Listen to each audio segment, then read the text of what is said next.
Welcome back. This is Chicken Philosophy, the I Ching, part 5, in which I'm not going to pick up right where anybody left off. I'm going to do a reading because that's what we do when it's a red and white episode. When it's the 13th, when it's the 14th in a cycle of 15.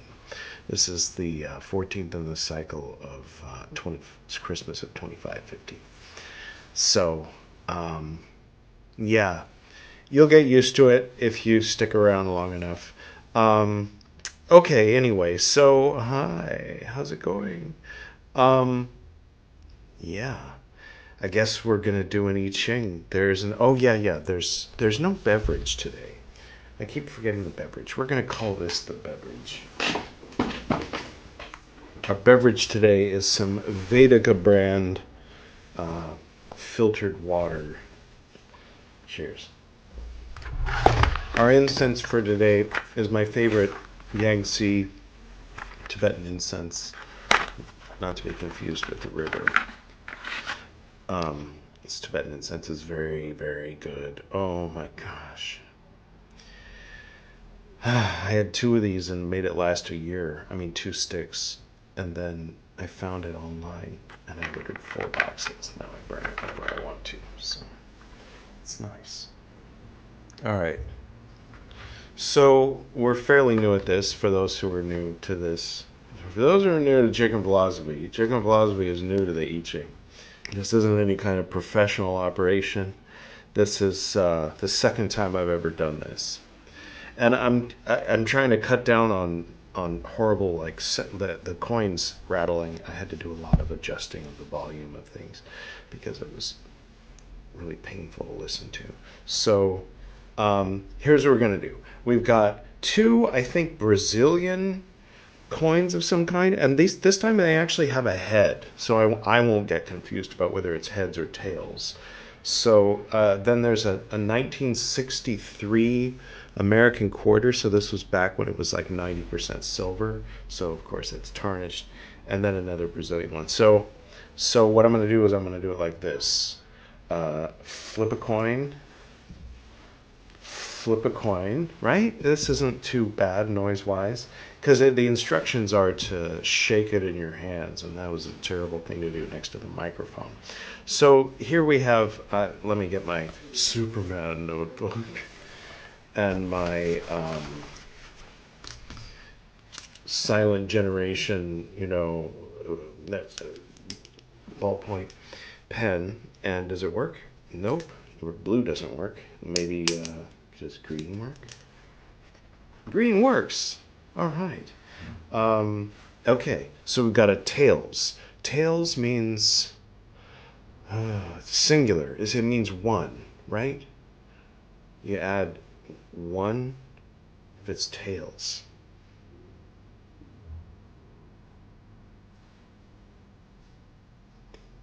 And that means it's solid. Okay, it took me a minute. Tails means 1 means solid. Right? Okay. The next one is also tails. I don't see a head. They're all 3 tails. I feel like that's not... So 2 for tails and 3 for heads. Right, okay. 2 for tails, 3 for heads. So we don't have a line yet. 2, 2, 2 equals 6, which is broken. It's a broken line because 6 is even, and broken lines have an even number of parts. It's like a different way of thinking about odd and even. You know what I mean? Okay, so we're going to do that again. We're going to do that 6 more times. Editor Edward, could you play some music and speed it up so people don't get bored?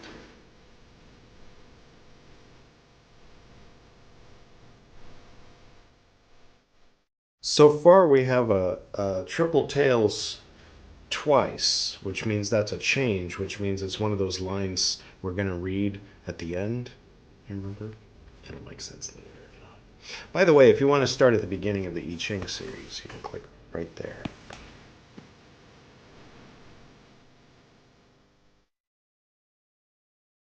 So I keep getting 2 heads and 1 tails,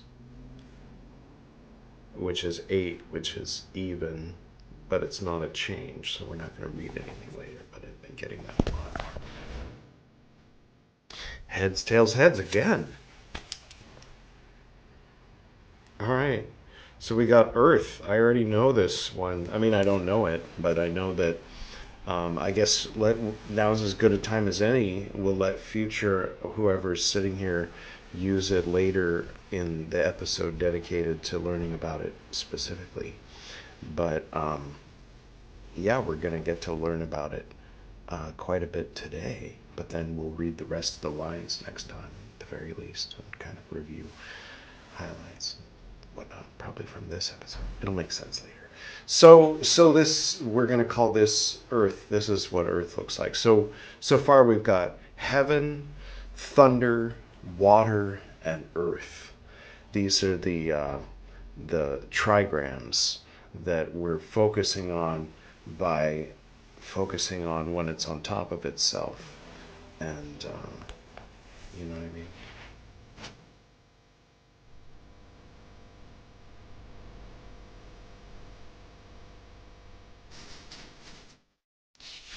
So it's hexagram number 2.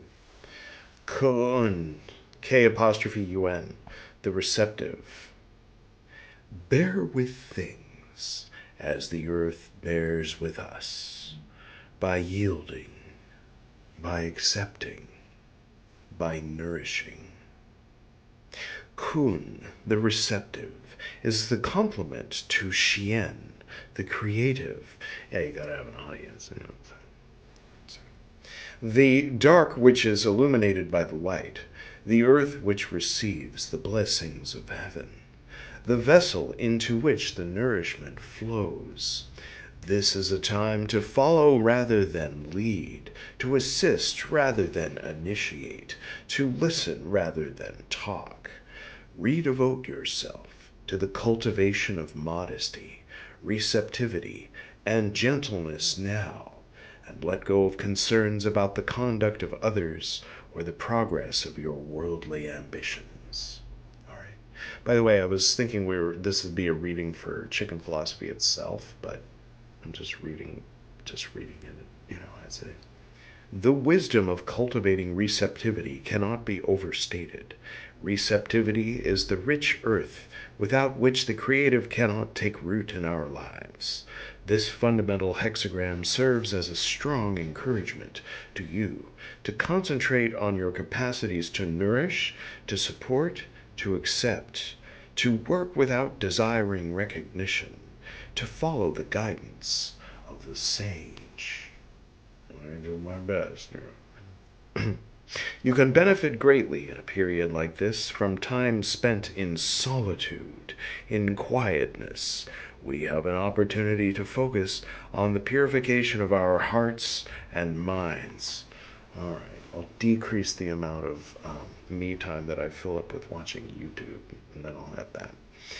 It is a good time to ask oneself, quote, am I sincerely pursuing the good for its own sake, or do I have a hidden agenda?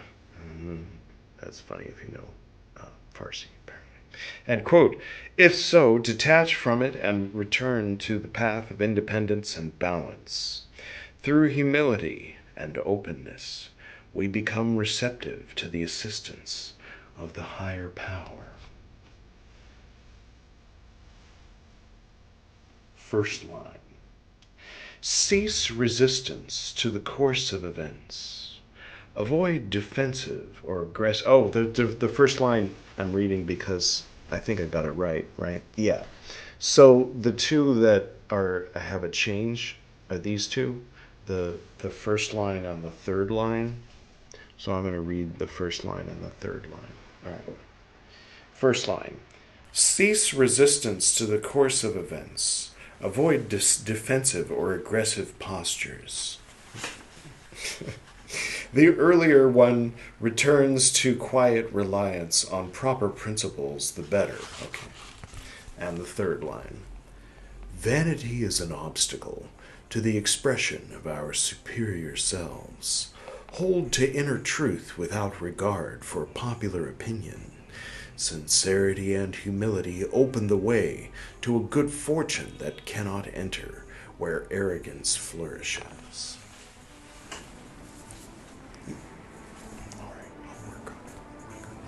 All right, so now the other thing about the red and white episode is we do this. Halloween, we just finished the Halloween of 2515, and we're beginning something like the Christmas of 2515, Christmas of 2515, something like that. P and I live in the part of India where Christmas is bigger than Diwali, you know. The Portuguese Catholics came and settled here some 500 years ago, and so now, you know, you drive around, there's old churches and they're decorated with Christmas lights, and it's an awkward feeling. You kind of don't know how to feel, at least especially for the first year or so of living here, but then you kind of get used to it. You meet a lot of like Indian Catholics who are celebrating Christmas, and you know, it just sort of becomes normal. Growing up in California, of course, you think of it one way, reading about it in the history books, and go, those fucking British, you know. Anyway, I've talked about this before. I'm not going to belabor that point. But the point is, yeah, it's a Christmas theme. So throughout this next couple months, or this next month, you'll see images like this. He has stolen our troops and vehicles and territory and storehouses and granary, and he has killed my parents. This could be a time when I could show my wrath. End quote within quotes. And he drew his sword from its sheath. Prepare to die. Then, monks, it occurred to Prince Digavu, quote within quotes, my father spoke to me thus at the time of his dying, quote within quote within quote. Do not you, dear Digavu, look far or close, for, dear Digavu, wrathful moods are not allayed by wrath. Wrathful moods, dear Digavu, are allayed by non-wrath. End quotes, within quotes, within quotes. It would not be suitable for me to transgress my father's words. End quote, within quotes. And he replaced his sword in its sheath. I need to wipe off my reading glasses. So, yes. I think Edward did a good job in that previous Carl Jung episode of kind of redefining our mission statement. Because sometimes I feel like when I'm in the middle of a thought or a pause, I feel conscious, like, oh, I got to fill in that space with something. But I think it was a good reminder that no, let's pretend that we're not on YouTube. Let's pretend that we're in a room and that it would be normal to stop and ponder every now and again. Anyway, I thought of something to fill this space while I was cleaning my glasses. Are you impressed? Sort of meta, filling it with... Never mind that. Oh, I forgot I was going to use copal. In ancient times, most authors were supposed to be, I will not say godlike, but actually gods. As, for instance, the Egyptian Hermes, to whom Plato paid very great deference. End quote. I remember one time I was doing some kind of hypnosis thing as a teenager, and it came out of it saying some shit like that my father was the keeper of the runes and the stories of the tribe of Vikings, and I learned the runes, but I was using them to tell my own stories, so I got kicked out of the tribe because that was like blasphemy or something. Anyway, I don't know. Some crazy teenager, new ager nut bullshit, no doubt. Or maybe it's true. I don't know. Or download from the collective unconscious, or just overactive imagination, perhaps. Who knows? Who could empirically affirm this situation as a single gallon? And who could pay homage to it as the whole ocean? In conclusion, is the layman realizing the truth, or are the mountains and waters realizing the truth? I think it might have been Dogen who said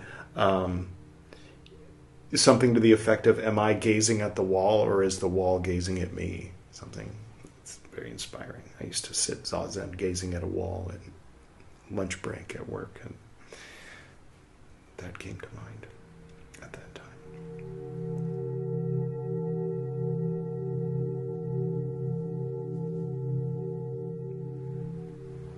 How could anyone who has clear eyes not put on their eyes at once and look at the manifestation of the long tongue? Heaven, okay. Ooh, heaven is a place on earth. They say. Okay, the heaven, earth is later. We're going to go in order, so and of course, just like heaven. Don't play too much of that one. I don't want to get this video too blocked, but I would be remiss if I didn't include.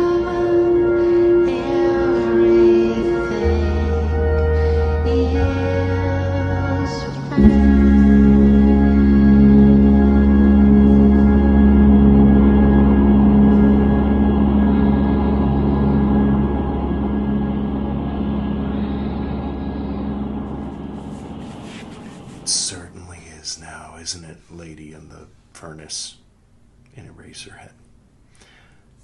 All right, that's all the heaven songs I can think of. I'm sure there's others. Let's play one more. Heaven, I'm in heaven.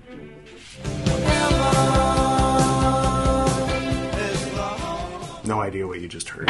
There's the mid 2515. There's still images for these and playlists. You can find the playlists on the main page for all of these, even if they haven't. They don't have compilation videos yet. Oh, apparently I made a compilation for mid 2515. So they're sporadic here and there.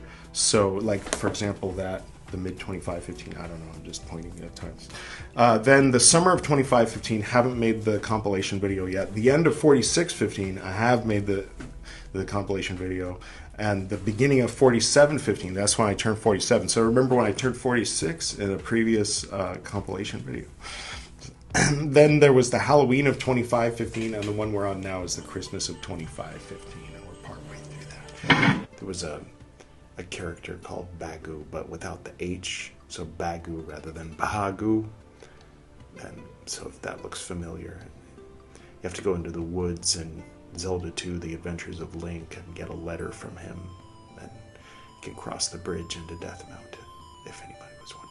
Okay, so at the time that I recorded this, I was thinking that it was going to be this guy. He's down there somewhere. So what he's making reference to is this, where you have to go and get a letter from him. It's like 1989, I think, that Zelda 2, Adventures of Link. But what I didn't know was that after that, Bagu was in a comic book, like a Zelda comic book, and they kind of fleshed out his character. And so it's that same guy, but he looks like this. So that's the Venerable Bagu on Buddhist Books Podcast is based on Bagu from the Legend of Zelda comic book. Then the Venerable Bagu saw the Lord coming from afar. Unite and twirl up at the top. It twirled up! Thank you. I've forgotten the name of that actress. Meryl Streep's mother in the movie, not in real life. Never mind.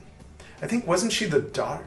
Something about Mommy Dearest? There's some kind of drama there. Anyway, Shirley MacLaine is the one who said it twirled up. Okay, so Mommy Dearest was an expose about Joan Crawford, written by her daughter Christina Crawford. And then later, much later, Shirley MacLaine's daughter, Sashi Parker, wrote a tell-all memoir about her mother, Shirley MacLaine, and a lot of, tabloids and articles said that she was giving her the Mommy Dearest treatment. So that's where the connection was. Sorry. Parentheses, concentric end parentheses. According to one of my former teachers... That is Alex. It certainly is. It certainly is. What? Yeah, so he was the one who got me into Eastern Orthodoxy, and then I eventually joined the Russian Catholic Church to try to bridge the gap between him and the Catholic emperor of the cult. It was a long time ago. It's a different time. Anyway, it was right around the time I was born. If that didn't make sense, click right there. Yeah, that event, the birth of Edward, was a couple months after my chrismation into the Russian Greek / Roman Catholic Church. That was all right at the same time. Huh. Anyway, so I was before that I was filming videos for the church. I mean, I was filming videos of the Russian church in which I wore the hat and was Gwydion, and then also making art walk videos. And so the people were like, yes, he's a very colorful individual, but there was no Edward online yet. So hence the character of Edward hadn't been created yet. Anyway, what am I talking about? It doesn't matter. Beholding the Bodhisattva's feat of archery, the astonished enemy withdrew, and on the hero's head reposed an 11-headed crown, his body spangled with eyes, and his fame as an armed warrior was widely proclaimed. Of the history unabridged, of the lives of the Guru of Udayana, Padmasambhava, this is the 42nd canto. The invading army, driven from Zahur, sealed oaths.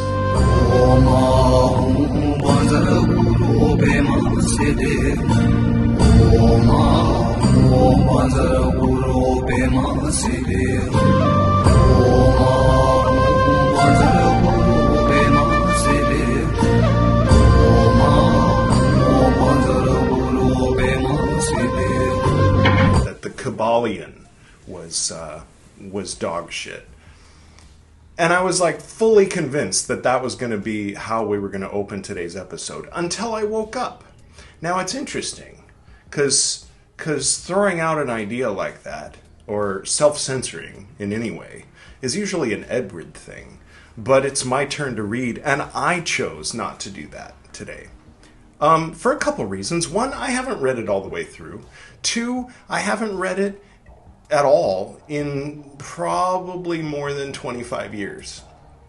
And three, like, why? People, like sometimes people will read something and they'll be really moved by it, and they'll say, wow, this is really something. And the thing is, I used to run into a thing back in the day when I was a teacher in a Hermetic order, so-called, or whatever, where people would say, oh yes, Hermeticism. I know a lot about Hermeticism. I've read the Kabbalion. Or they'd say, if you want to learn about Hermeticism, then really you should read the Kabbalion. That's really where you should start. Or they'll talk about the 7 principles or 11 principles of Hermetic principles or whatever, as if it were a thing beyond this one book that was published like 100 years ago by 3 anonymous guys who call themselves Moses.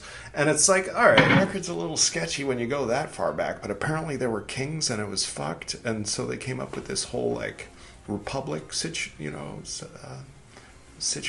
formula, management thing, and they were like, fucking no kings. And then someone came along and was like, yeah, but we're bringing kings back. It might sound familiar for some of you. Anyway, but aside from that,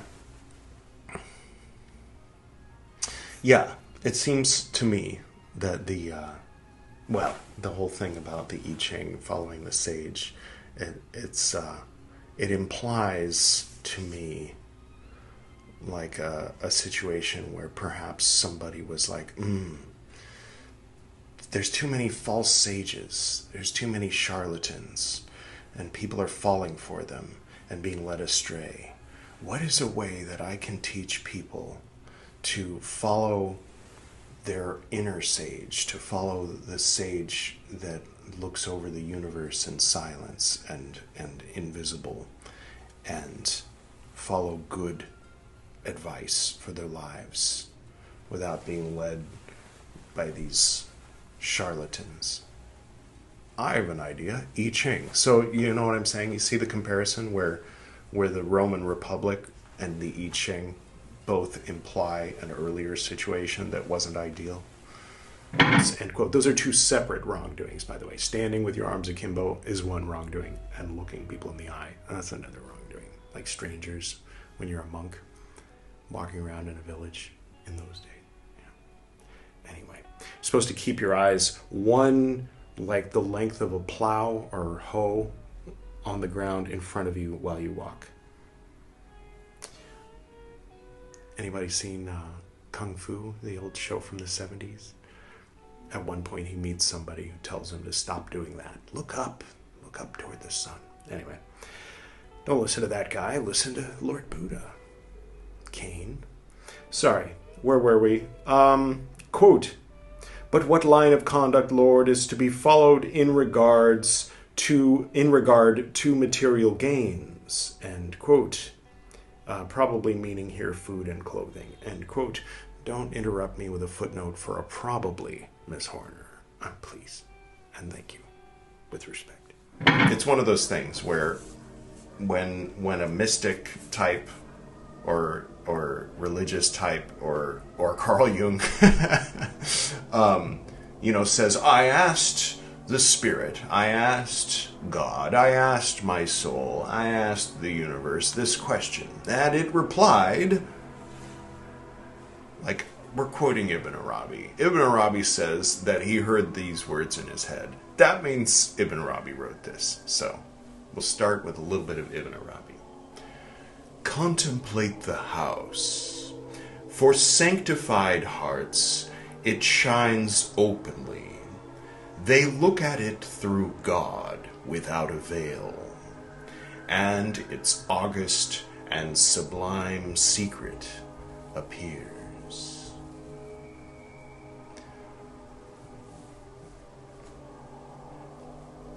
Anyway, enough about that. For anybody who has a knee-jerk reaction against me wearing a corporate logo, I have to apologize. I couldn't find my Hebrew Coca-Cola shirt. That's what this is, by the way. In the background, behind the Byzantine cross, that's a Hebrew Coca-Cola shirt. Can we find the whole thing somewhere? Anywhere? Yeah. 4th of July. Never mind. It makes sense in my head, but I don't know if it just kind of gets crickets. But crickets, to me, that's the equivalent of thunderous applause, so I'm aiming for crickets. Okay, what are we doing? This is here. Oh, this reminds me. Spirited Away. Let's put him down here, and no, let's get rid of him. It is like the times when great clouds cover the sun. Unless the wind blows, the sun will not appear. There is no large and small in prana wisdom, because all sentient beings have of themselves deluded minds. They seek the Buddha by external practice and are unable to awaken to their own natures.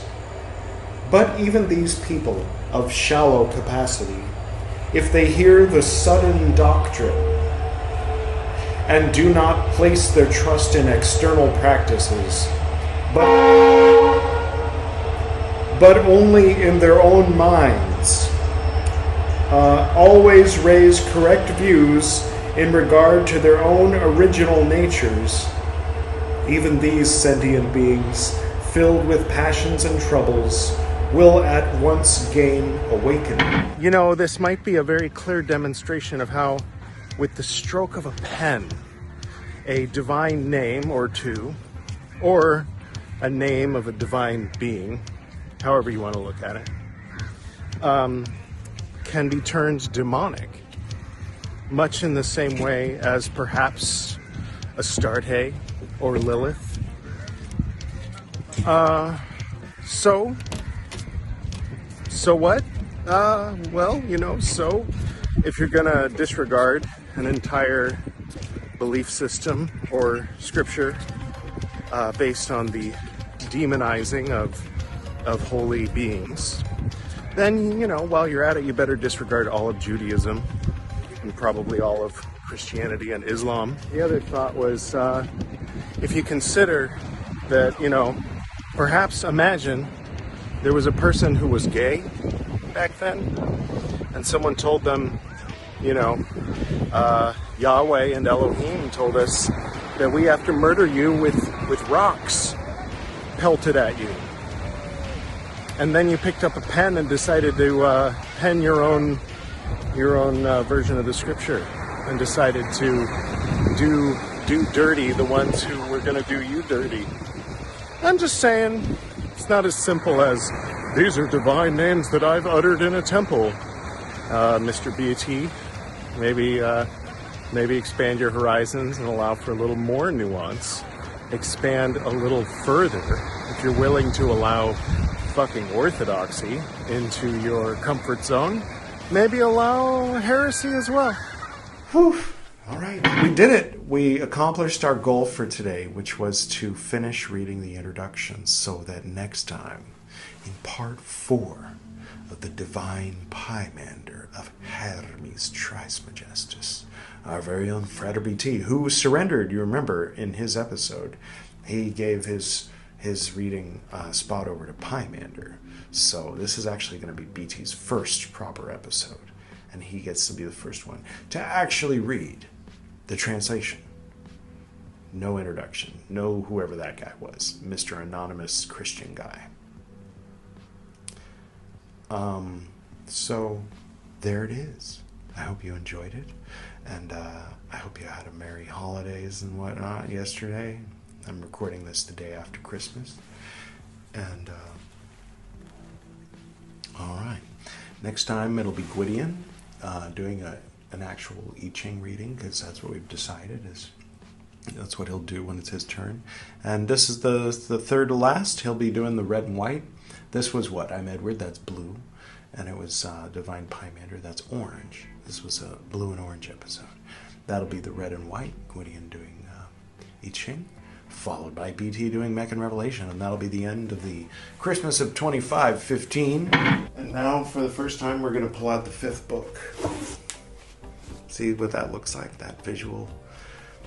That's what it's going to be like for a while as we read the 5th book. Should we get started? Now I'm going to start to understand eventually what we're going to call it. Now with this one, I'm skipping the introduction. I've got it. I have to skip the introduction. Because with a lot of things on another channel and with other books on this channel, the introduction might be like, okay, what does this person have to say? But I don't care what people in Britain in 1930s have to say about what I'm reading, which is the TV talk. You know what I mean? Like, I hope they did a good job translating it, but I don't need to hear their whole story about, oh, you wouldn't believe the lady that found this, and, like whatever. Okay, so this is called The Lesser Division. Kula Vaga. Part 1. But you already knew that. That's the name of this episode. Kula Vaga 1. I like it. Okay. And then when we get to the 14th part of the cycle 15, then get to hear a little bit of an echo as the thing above my head fades out in the thumbnail in between the wheel and the... What did you think of adding Buddhist books? It's no longer 15, but it's 15 Chicken Philosophy. But I don't know what it was last time. It was that number. Right? Wasn't it? Yeah. So we'll see. I don't know. We'll see what we think of that. If we want to do something like that going forward, or keep it simple, keep it chicken philosophy. I don't know. Just toying with new ideas. Sometimes I throw things at the wall and see if they stick. So we'll see if that sticks. And blessings from the earth, blessings on the earth, or something related to the earth hexagram. Be receptive, man. Seems like a weird thing to be saying to people who just spent half an hour watching my shenanigans. You don't have to be receptive to me. I'll try to be more receptive going forward, because like I said, this is meant to be a reading, not for me in my life, but for me, the host of Chicken Philosophy, of many faces. And Buddhist Books Podcast, if you want to consider that under the same umbrella. And it'd be fair to put Esoteric Nerd and Gwydion's Astral Coffee House and all these things under one umbrella, because it's this umbrella. I'm not wearing it. I mean, this one works too. But you know how it is. I hope you're doing well. I hope you enjoyed today's episode. And, I'll think about what it said. And we'll pick up next time with what are we going to be reading next time? I'll at least give you that much. We'll be reading about mountain and earth we did today, so maybe we'll do mountain, earth, and wind. We'll see. We'll see how it goes next time in part 6 of the I Ching. I'm going to put 2 things in the end screen. I'm going to put a Going Christmas video, Going Gone Christmas video that I just decided to make, that I haven't started at all yet. I'm giving Edward a lot of work to do. That'll be down here. So that'll be the video after this one. That makes sense. So if it's not there yet, then it's not there yet. I'm still making it, but give it a few hours and it'll be there if you check the ending. Anyway, and up here we'll have the beginning of Kula Vaga. Pymander over on Buddhist Books Podcast finished Mahavagga after 2 years of reading Mahavagga. Now he started Kula Vaga. So if you want to check that out, that'll be up here. Take your pick. And I'll see you. When will I see you again? I'm doing I Ching, so after me is BT doing Meccan Revelation, and then Edward doing Carl Jung. So I'll see you for Nag Hammadi next time on the next cycle. Until then.